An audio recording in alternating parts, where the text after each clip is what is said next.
machete o algo así. Algo con lo que no cocino. Intenté escribir. Perdón. Ya vi que no.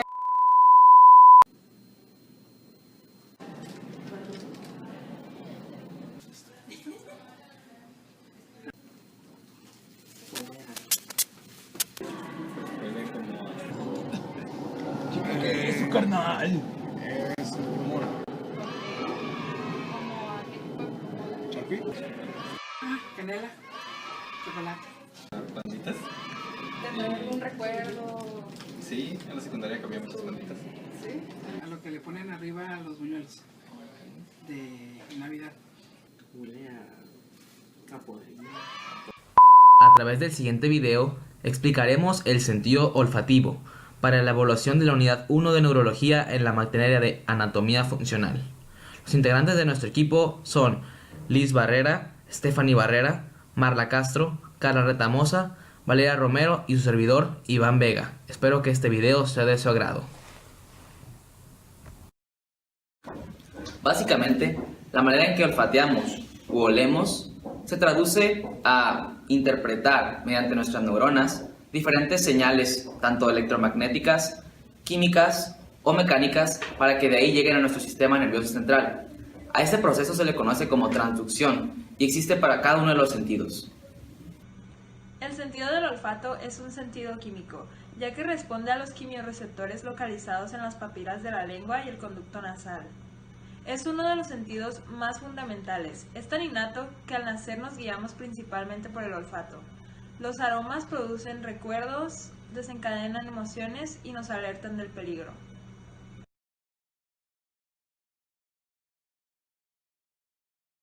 En la configuración externa de la nariz podemos encontrarnos las siguientes partes. En la parte superior se encuentra el teto. Inferior a este podemos encontrar al dorso.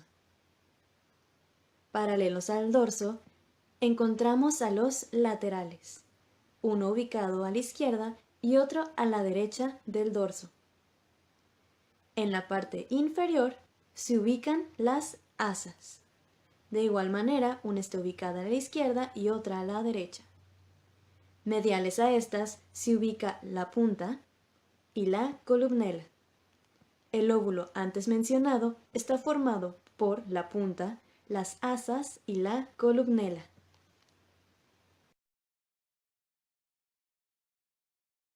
Desde un punto de vista lateral, las partes externas visibles son el teto en la parte superior.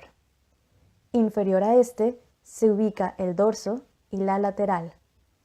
Por último, en la parte inferior se encuentra la punta y el asa. A continuación, se muestra la ubicación de los cartílagos nasales mencionados. Desde una vista lateral, iniciamos con los cartílagos alares mayores.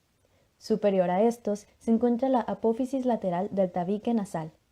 Y por último, en la línea media, se encuentra el cartílago del tabique nasal. Estas tres estructuras forman parte de la válvula cartilaginosa antes mencionada. Las tres estructuras que forman al tabique nasal antes mencionadas se encuentran, en primer lugar, el cartílago del tabique nasal en la parte anterior.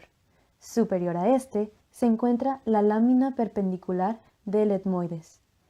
Y en la parte inferior y posterior se encuentra el vómer. Si recordamos, podemos encontrar en la parte anterior e inferior al cartílago alar mayor. Las estructuras antes mencionadas de la pared lateral de la cavidad nasal se ubican en la parte superior, la concha superior. Inferior a esta se encuentra la concha media, seguida de la concha inferior. Estas, también denominadas cornetes, dividen a la cavidad nasal en meatos. En la parte posterior se encuentran las coanas y superior a estas se encuentra el seno esfenoidal. La nariz es la estructura prominente ubicada entre los ojos que sirve como entrada al tracto respiratorio y contiene el órgano olfativo. Proporciona aire para la respiración, sirve el sentido del olfato, acondiciona el aire filtrándolo, calentándolo y humedeciéndolo, y se limpia de restos extraídos de inhalaciones. Está compuesta por cartílagos excepto en el puente de la nariz, donde residen los huesos nasales. Anteriormente, el aire entra o sale por la nariz a través de las narinas, que se abren en cada vestíbulo nasal. Posteriormente, las cavidades nasales se comunican con la nasofaringe a través de las dos aberturas denominadas coanas. ¿Sabías que el sentido olfatorio humano es 10.000 veces más sensible que cualquier otro de nuestros sentidos? Pero aún así, es muy inferior al sentido olfatorio de la gran mayoría de los mamíferos. Continuamos. Los cartílagos que contribuyen a la estructura de la nariz son apófisis laterales del cartílago del tabique nasal, que son esta parte de aquí, cartílagos alares mayores, que sería la parte de abajo de la nariz, y cartílago del tabique nasal, que es la parte de aquí arriba.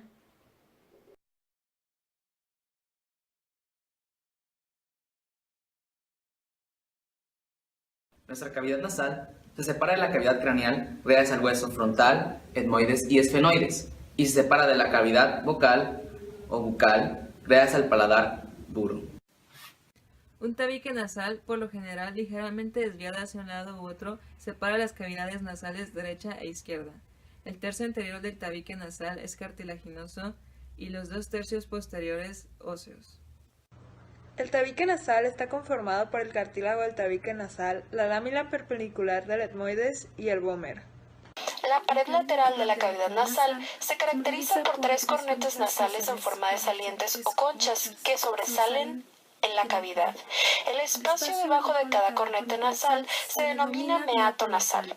En la parte más superior de la cavidad nasal reside la región olfatoria con su epitelio olfatorio y las células sensoriales especializadas para la detección de olores. Los elementos de la pared lateral de la cavidad nasal son el cornete nasal superior, el cornete nasal medio y el cornete nasal inferior. En la región olfativa de la cavidad nasal, la mayor parte del revestimiento es una membrana mucosa. Un pequeño segmento del revestimiento contiene las células nerviosas, que son los órganos reales.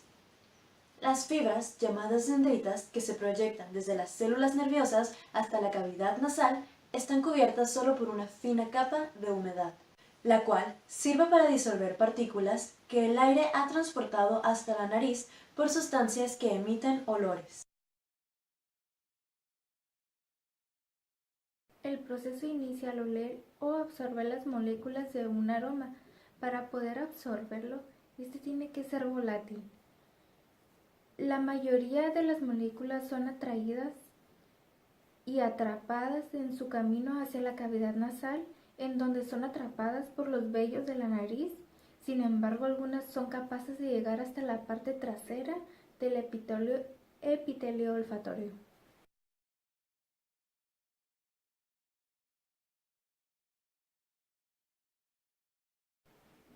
El epitelio olfatorio es un órgano principal del sistema olfatorio. Es una pequeña área de tejido amarillento en el techo de la cavidad nasal. Contiene quimiorreceptores olfatorios para que cuando lleguen estas moléculas del aroma posteriormente son disueltas en la mucosa que ésta tiene y la cubre y son capaces de unirse a los receptores de las neuronas olfatorias.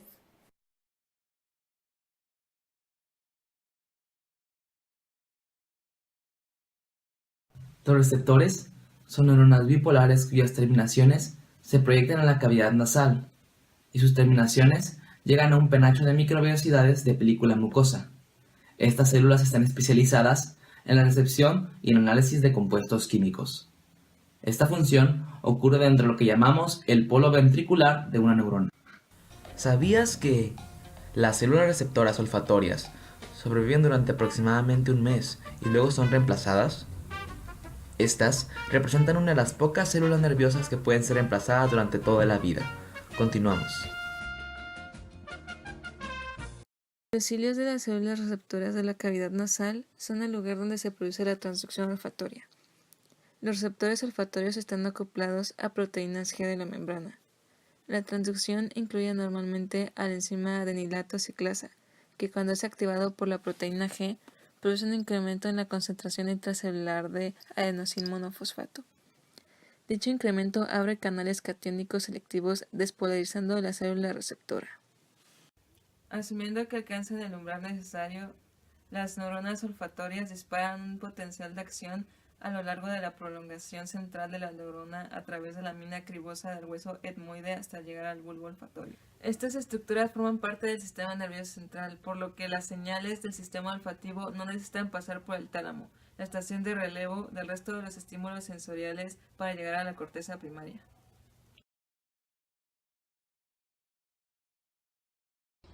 Cada neurona olfatoria tiene receptores para solo un tipo de olor. Cuando una neurona olfatoria específica se activa, la señal viaja a través de los axones y converge con células en una estructura llamada glomérulo. Dentro de los glomérulos, los axones de las células nerviosas olfatorias se encuentran con las dendritas de otro tipo de células nerviosas, las células mitrales. Para cada célula mitral hay un número de axones olfativos que sinaptan con ella. Cada axón representado e identificado un único químico volátil. Como resultado, el olor que desprende cierto alimento desencadena innumerables combinaciones. Se estima que nuestras 40 millones de distintas neuronas olfatorias receptoras nos ayudan a identificar cerca de 10 millones de olores diferentes, pero la mayoría se pueden reducir en las siguientes 6 categorías: floral, etéreo como las peras, amiscle, alcanfor, como es el caso del eucalipto, pútrido y mentolado. Una vez que una célula mitral recibe una señal de una célula olfatoria, la envía a través del tracto olfatorio hacia el córtex olfatorio en el cerebro. A partir de aquí, el olor llega al cerebro por medio de 2 vías. Una que lleva información al lóbulo frontal, donde es identificada conscientemente, mientras que la otra se dirige directamente a las áreas de control emocional, como lo son el hipotálamo, la amígdala y otras partes del sistema límbico. Esta vía es veloz, intensa y rápida, desencadenando recuerdos. Si el olor se relaciona con el peligro, se activa automáticamente la respuesta del sistema simpático, ya sea el de lucha o el de huida.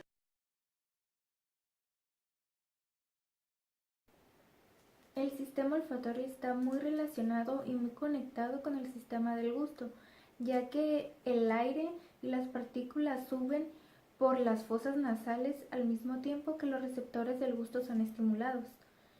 Y se ha demostrado que el sabor es 80% olor. Algo que te puede ser de mucha ayuda es saber que los axones olfatorios son algo frágiles, bastante frágiles, y si llegan a lesionarse permanentemente pueden causar un daño muy grave, lo cual podría ser incluso perder la capacidad del olfato.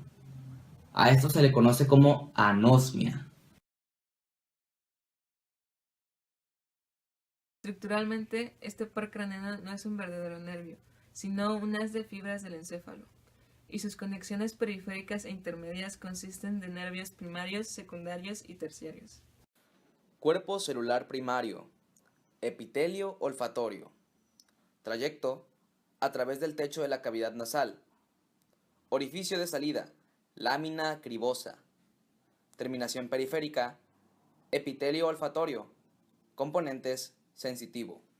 ¿Sabías que nuestro moco nasal está compuesto de 96 o 97% por agua y el resto por glicoproteínas?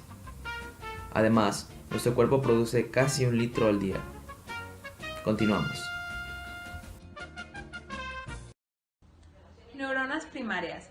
Son las prolongaciones no mielinizadas que se encuentran en la mucosa superior nasal. Se reúnen en 20 ramas que atraviesan la lámina cribosa del etmoides y llegan al bulbo olfatorio. Neuronas secundarias. Las prolongaciones mielinizadas de las células bipolares del bulbo olfatorio forman la cintilla olfatoria y terminan en la corteza olfatoria primaria. Neuronas terciarias. Las neuronas se extienden desde la corteza olfatoria hasta la corteza entorrinal, área preóptica lateral, cuerpo amigdaloide y fascículo medial del cerebro anterior.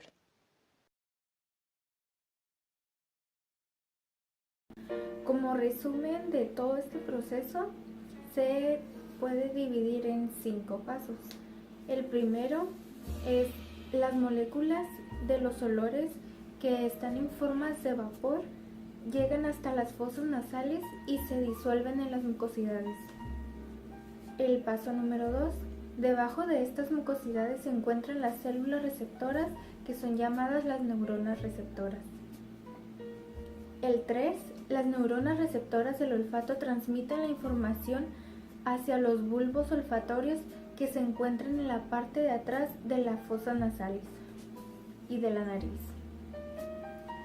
El 4 sería que los bulbos olfatorios tienen receptores sensoriales que son parte del cerebro y envían el mensaje hasta la neocorteza, que es el lugar en donde se estimulan las emociones y las memorias. Y el último paso, que es el epitelio olfativo, que tiene unas glándulas para segregar una solución de limpieza de las moléculas olorosas